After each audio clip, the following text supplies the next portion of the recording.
Bonjour à tous, aujourd'hui nous allons parler de la situation politique en France et surtout de la situation électorale. En France, on a l'impression que la vie politique est organisée autour d'un bloc central, qui est le bloc macroniste, et de deux autres blocs de chaque côté, le bloc de gauche et le bloc de droite. On va voir dans cette vidéo que cette configuration est une illusion d'optique. C'est un mirage qui ne reflète pas l'état réel du pays et les tensions qui le traversent. Avant toute chose, si vous appréciez mon travail et les vidéos politiques comme celle-là, n'hésitez pas à me soutenir en mettant un j'aime sur la vidéo et en vous abonnant à la chaîne. Ce qui fait que le vote Macron est une illusion est qu'il repose en grande partie sur le vote des personnes âgées. En effet, nous sommes un pays dans lequel la population vieillit, pour le dire comme ça, un pays de vieux. En effet, le taux de fécondité aujourd'hui en France est extrêmement faible puisque nous sommes à 1,6 enfants par femme. Pour vous donner une comparaison, en 1950, on était à 2,95, soit quasiment le double. Pour assurer le renouvellement des générations, c'est-à-dire pour que la population se maintienne sans augmenter, il faut un seuil de 2,1 enfants par femme. C'est-à-dire que nous sommes en dessous du seuil, nous n'avons plus assez de naissances pour que la population simplement se renouvelle sans même augmenter, quitte à rester au même nombre. En ce qui concerne le sujet qui nous occupe aujourd'hui, c'est-à-dire le corps purement électoral, l'immigration qui vit en France ne compense pas cette baisse, souvent parce que c'est une population soit qui ne peut pas voter, soit qui ne vote pas pour d'autres raisons. Et donc on comprend tout de suite ce qui se passe au niveau électoral. La part de jeunes dans le corps électoral est faible, puisqu'il y a peu de naissances, et le dernier moment d'explosion démographique, c'était le fameux baby boom dans les années 50-60, ce qui fait qu'aujourd'hui, on a une très grande partie de la population qui est issue de cette génération du baby boom, c'est-à-dire les fameux boomers qui ont environ 70 ans et plus, et une partie de jeunes, d'actifs ou d'étudiants qui, elles, pèsent moins et plus faibles dans le corps électoral. Et ça, les données le confirment, puisque selon l'INSEE, les plus de 65 ans pèsent plus d'un quart dans le corps électoral, 27,5%, contre seulement 11% pour les 18 à 24 ans. Et c'est une tendance de fond.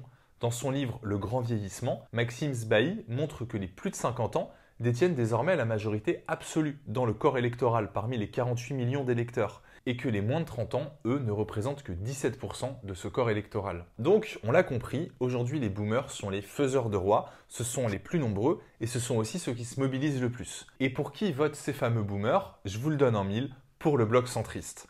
Ils ne votent pas pour la personne de Macron, mais vraiment pour ce qu'il représente, c'est-à-dire ce côté libéral, un peu droit de l'hommiste mou, conservateur dans le sens littéral, c'est-à-dire de conserver vraiment la situation actuelle, le status quo, et ils voteront aussi facilement pour son successeur, quel qu'il soit. Et là encore, on dispose de données assez précises, puisque en 2022, au premier tour de l'élection présidentielle, les 70 ans et plus ont voté à 40% pour Emmanuel Macron dès le premier tour, et si on additionne les 60 ans et plus, on arrive à 70% pour Emmanuel Macron au premier tour. Et on retrouve d'ailleurs ce même chiffre au second tour. 70% des personnes de 65 ans et plus ont voté Emmanuel Macron au deuxième tour. Et en plus d'être unis dans ses choix, c'est également un électorat qui se mobilise beaucoup. À l'élection présidentielle de 2022, 80% des personnes de 65 ans et plus sont allées voter. Et donc ici, on comprend encore mieux le poids qu'occupent les personnes âgées dans l'électorat français. C'est un électorat qui est extrêmement nombreux, qui est uni dans ses choix électoraux et qui en plus se mobilise énormément. Et en comparaison, la jeunesse dont on parlera dans un instant se mobilise moins et est extrêmement divisée dans ses choix électoraux. Alors on peut ici faire une petite incise et se poser la question et se demander mais finalement pourquoi les boomers, les personnes âgées, votent autant pour le bloc central, autant pour Emmanuel Macron. On peut ici relever notamment trois raisons. La première, c'est tout simplement la situation économique de ces fameux boomers. C'est-à-dire que c'est souvent des gens qui ont un peu de réussite sociale, qui ont accumulé quelques actifs, un peu de patrimoine, qu'ils ont aujourd'hui envie de conserver et de transmettre à leurs enfants. Ce sont donc des gens qui n'ont pas envie d'un changement brutal, que ce soit avec LFI ou avec le RN. Ils ont un peu peur de tout et surtout peur qu'un changement politique important, finalement, porte atteinte à leurs petits intérêts économiques. Et peu importe que cette politique soit désastreuse pour le pays, eux voient surtout leurs petits intérêts immédiats. Pour le dire autrement, peu importe que le Titanic soit en train de couler, tant que moi je suis tranquille dans ma cabine. La deuxième raison, et elle est liée à la première, c'est que quand on vieillit, on perd de l'intensité vitale, on perd de la force vitale, ça c'est normal, et ça nous rend plus frileux, plus inquiets à l'idée d'un changement politique majeur, à l'idée d'une transformation politique profonde. Peu importe si elle est nécessaire, on devient plus conservateur en vieillissant. Et enfin, la troisième raison, c'est vraiment une raison idéologique. Il ne faut pas oublier que les boomers sont les enfants des années 60. Ils ont grandi avec cette idée de fausse tolérance, de droit de l'hommisme complètement guimauve et abstrait, et de grandes leçons de morale universalistes. Pourquoi l'immigration est-elle une chance pour la France selon vous? Eh ben parce que les brassages c'est toujours très bien. Vive le métissage, voilà, les mariages mixtes, c'est formidable. Je trouve que c'est toujours un apport d'avoir d'autres cultures que la culture française. Et peu importe que leur modèle de société nous ait fait hériter d'un pays en feu, puisque, comme on l'a dit sur le point précédent, ces fameux boomers ont une forme de réussite sociale qui leur permet de vivre préservés, et de par leurs conditions économiques, ils ne subissent pas les effets de leur propre idéologie. Au niveau de la jeunesse, ce n'est pas du tout la même situation, puisque en 2022, au premier tour, on voit que 41% des jeunes ont voté pour la gauche et l'extrême gauche, alors que 32% des jeunes ont voté Rassemblement National ou Zemmour. On a donc ici un léger avantage pour la gauche, mais surtout une jeunesse coupée en deux, qui reflète, elle, la fracture réelle de la France. Et si on ajoute les jeunes actifs, c'est-à-dire si on pousse le curseur des 18 aux 35 ans, on tombe quasiment sur les mêmes chiffres. Environ 40% pour la gauche et l'extrême gauche, environ 30% pour la droite. Et ce clivage-là, par contre, il est très révélateur de la situation du pays. On voit qu'il y a deux France qui se regardent avec de plus en plus de défiance, une France plutôt rurale, plutôt masculine, plutôt de souche, et une France plutôt citadine, plutôt féminine et plutôt issue de l'immigration, ce que Mélenchon appelle la Nouvelle France. Et ce qui est très intéressant, c'est ce qu'on a dit tout à l'heure à propos du bloc central, c'est de comprendre que sans le vote des personnes âgées, Macron ne pourrait pas se maintenir au second tour. Et ce qu'on dit pour Macron, c'est vrai pour tous les candidats centristes. C'est-à-dire que ce bloc du centre, qui essaye aujourd'hui de ménager un peu la chèvre et le chou, de faire du en même temps à toutes les sauces, ne pourrait pas exister électoralement sans les boomers, sans le vote des personnes âgées. On estime que le vote des 60 ans et plus pèse jusqu'à 50% du vote Macron en 2022.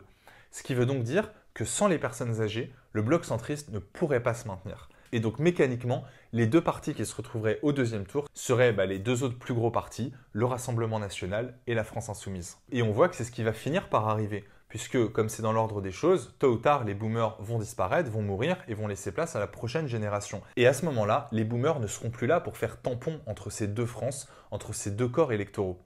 C'est ce que Jean-Luc Mélenchon a pour le coup bien résumé quand il a dit « à la fin, il restera nous et eux ». Nous étant la France Insoumise et eux étant le Rassemblement National, ce qu'il appelle la Nouvelle France et ce que nous on appelle la France. Il n'y a plus dans ce pays d'échappatoire à un choix fondamental. Nous y sommes, c'est eux ou nous, il n'y a rien au milieu. Mais l'histoire ne s'arrête pas là, puisqu'aujourd'hui la question à 100 millions, c'est de savoir ce que vont faire, ce que vont devenir les jeunes actifs lorsqu'ils vont vieillir. Puisqu'aujourd'hui, c'est normal, les personnes qui ont entre, disons, 25 et 35 ans sont amenées, dans les années à venir, forcément, à devenir les prochaines personnes âgées. Et alors, là, il y a deux possibilités.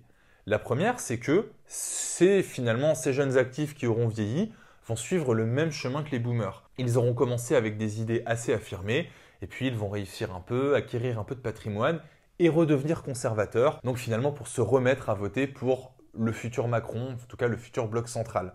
À ce moment-là, le bloc central n'a aucun souci à se faire. Il pourra continuer à faire du en même temps, en tout cas jusqu'à ce que la situation explose complètement et leur échappe totalement, mais tant qu'il y a une vie politique en France et que le pays tient malgré tout autant qu'il peut tenir, à ce moment-là, il y aura un renouvellement de cet électorat. Et donc la situation va continuer comme maintenant, jusqu'encore une fois au bout de la logique, qui ne pourra pas finir bien, mais ici on parle vraiment uniquement d'un point de vue électoral. Et la deuxième option, par contre, c'est que cet électorat reste campé sur ses positions. C'est qu'en vieillissant, les jeunes actifs de maintenant continuent à voter pour la France Insoumise et les autres partis de gauche, continuent à voter pour le Rassemblement National ou pour ce que vont devenir ces partis. Et alors à ce moment-là, la prophétie de Mélenchon se réalisera et ce sera vraiment électoralement nous contre eux. Merci beaucoup d'avoir regardé cette vidéo. N'hésitez pas à vous abonner à la chaîne si ce n'est pas déjà fait, à mettre un j'aime sur la vidéo, parce que ça me fait très plaisir en fait, et ça m'encourage. Et je vais alterner comme ça, il y a plusieurs formats qui vont arriver sur cette chaîne. Je vais évidemment continuer les formats, ce que j'appelle les grands formats, c'est-à-dire ces espèces de documentaires sur la philosophie politique, sur l'histoire des idées, et en même temps des interventions comme celle-là, plus spontanées, peut-être plus concrètes, plus reliées à l'actualité, puisque c'est un contraste en fait qui est intéressant, plus d'autres formats que vous allez découvrir et qui sont pour l'instant une surprise. Merci beaucoup, à très bientôt. Salut tout le monde.